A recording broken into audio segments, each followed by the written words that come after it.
আসসালামু আলাইকুম। সবাই কেমন আছেন? আশা করি সবাই ভালো আছেন। আজকে আমি মাছ চচ্চড়ি করব। তো এখানে হচ্ছে আলু আর হচ্ছে ২টা কাঁকরোল দিয়েছি। তারপরে কাঁচা মরিচ, পেঁয়াজ, হলুদ, মরিচ, লবণ দিয়ে হাতে ভালো করে মেখে নেব।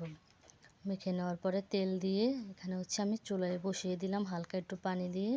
তো আমি হচ্ছে মাছটাকে ভেজে রাখছিলাম। এই হচ্ছে আমার মাছ। মাছটাকে দিয়ে দিলাম।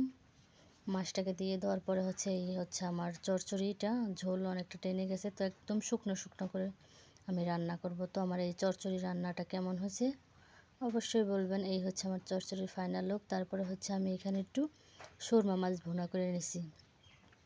তো আজকে হচ্ছে এই 2টা তরকারি রান্না করছি। তো কে কী খাইলেন অবশ্যই বলবেন। রান্নার শেষে আমি হচ্ছে এখানে একটু কাঁচা লুডুস খেয়ে নিলাম। তো আমার এরকম খাইতে অনেক ভালো লাগে।